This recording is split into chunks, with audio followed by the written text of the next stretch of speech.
শখের বশত বা প্রফেশনালি ফটোগ্রাফির সাথে আজকাল আমরা অনেকেই জুড়ে আছি এবং আপনিও চাইবেন আপনার তৈরি করা বা আপলোড করা ফটোতে আপনার নিজস্ব একটা ব্র্যান্ডিং থাকুক এবং নর্মালি একটা ফটোতে একটা ফটোগ্রাফি লোগো যখন অ্যাড করা হয় তখন সেটা দেখতে আরও ক্লাসিক এবং অ্যাট্রাকটিভ লাগে। তো ফাইনালি আজকের ভিডিওতে আমরা জানবো কীভাবে আপনি মোবাইল ফোন ব্যবহার করে ক্লাসিক অ্যাট্রাকটিভ ফটোগ্রাফি লোগো তৈরি করবেন। তার আগে বলে রাখি, আপনি যদি আমাদের চ্যানেলে নতুন দর্শক হয়ে থাকেন তো অবশ্যই চ্যানেলটি সাবস্ক্রাইব করে সাথে থাকবেন, কারণ এই ধরনের নিত্য নতুন ভিডিও তৈরি করাতে আমরা প্রতিজ্ঞাবদ্ধ। এবং আপনার যদি কোনো সমস্যা হয়ে থাকে বা লোগো সম্পর্কে বা থাম্বনেল বিভিন্ন ডিজাইন সম্পর্কে যদি আমাদের সম্পর্কে জানতে চান তাহলে অবশ্যই আমাদের ফেসবুকের লিঙ্কগুলো আছে ডিসক্রিপশন বক্সে, চাইলে আপনি আমাদের সাথে যোগাযোগ করতে পারেন। ওকে, ফার্স্ট অফ অল আমরা ওপেন করব PixelLab নামের এই অ্যাপ্লিকেশনটি। তারপর আমরা এই মেনুতে চলে যাব, তারপর ব্যাকগ্রাউন্ড একটি কালার সিলেক্ট করব, তার জন্য আমরা কালারে ক্লিক করব। ওকে, তারপর আমরা নিউ টেক্সট এই লেখাটি ডিলিট করে নেব। ওকে, তারপর এই মেনুতে যাব, তারপর শেপে ক্লিক করব, তারপর আমরা নিচ থেকে এই অপশনটা সিলেক্ট করে দেব। ওকে, তারপর এখান থেকে অপাসিটিটা একবারে 0% করে নেব। ওকে, তারপর স্ট্রোক আমরা 49% করে নেব। ওকে, তারপর এটাকে কাস্টমাইজ করে নেব। ওকে, তারপর আমরা এটার কালার চেঞ্জ করব, তার জন্য আমরা কালারে ক্লিক করব, আমরা হোয়াইট কালারটি দেব।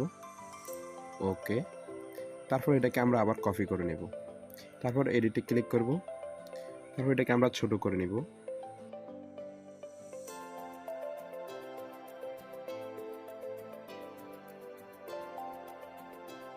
ওকে, তো আমরা আবার এখান থেকে আরেকটি শেপ নিয়ে নেব, তারপর এই শেপটিকে আমরা সুন্দর করে কাস্টমাইজ করে নেব।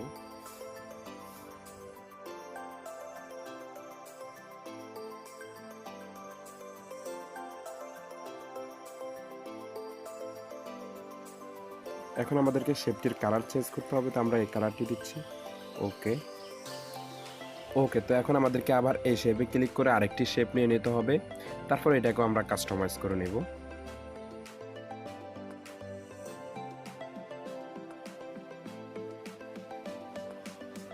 তো এই শেপটির আমরা কালার চেঞ্জ করবো, আমরা এই কালারটি দিচ্ছি। ওকে, তারপর এটাকে আমরা আবার কপি করে নেব, তারপর ক্রপে গিয়ে আমরা এটাকে ক্রপ করে নেব এখান থেকে। ওকে, পর আমাদেরকে রিলেটিভ পজিশনে ক্লিক করে এটাকে মাঝখানে করে নিতে হবে, তারপর পজিশনে ক্লিক করে আমরা এটাকে কাস্টমাইজ করে নেব।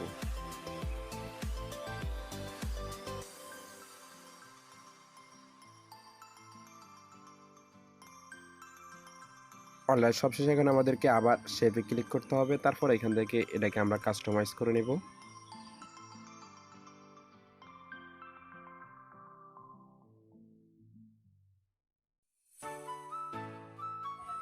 অলরাইট, তো এই শেপটির আমাদেরকে কালার চেঞ্জ করতে হবে, তার জন্য আমরা কালারে ক্লিক করব, তারপর এটাকে এনাবেল করে দিয়ে আমাদের পছন্দের একটি কালার দিয়ে দেব। অলরাইট, এখন আমাদেরকে শেপে ক্লিক করতে হবে, তারপর এই মেনুতে ক্লিক করে আমরা এখান থেকে এই শেপটি নিয়ে নেব, তারপর এটার অপাসিটি 0% করে নেব, তারপর স্ট্রোকটাকে আমরা বাড়িয়ে দেব, তারপর এটাকে আমরা কাস্টমাইজ করে নেব। তারপর আমাদেরকে কালারে ক্লিক করে এটার কালার চেঞ্জ করে নিতে হবে। ওকে, তারপর আমরা ক্রপে ক্লিক করে এটাকে ক্রপ করে নেব।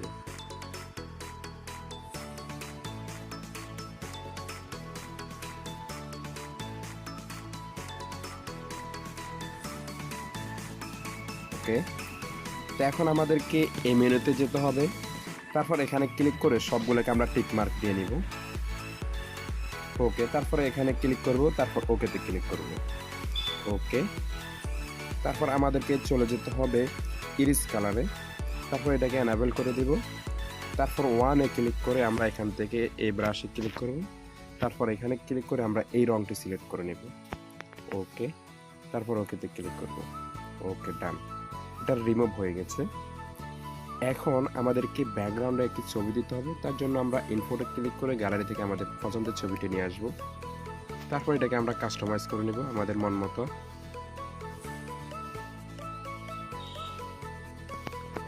ওকে, তারপর আমরা টু ব্যাকে ক্লিক করব। ওকে, তারপর এখান থেকে আমরা ছবিটাকে লক করে নিব। ওকে, তারপর আমাদেরকে শেপে ক্লিক করে এখান থেকে একটি শেপ নিতে হবে। তারপর আমরা কালারে গিয়ে এটার এনাবেল করে দেব। তারপর এখান থেকে আমরা ব্ল্যাক কালারটি সিলেক্ট করব। তারপর অপাসিটিতে যাব, তারপর এটাকে একটু কমিয়ে নেব। ওকে, তারপর এই মেনুতে যাব, তারপর এই শেপটাকে আমরা নিচে নিয়ে আসব। ওকে,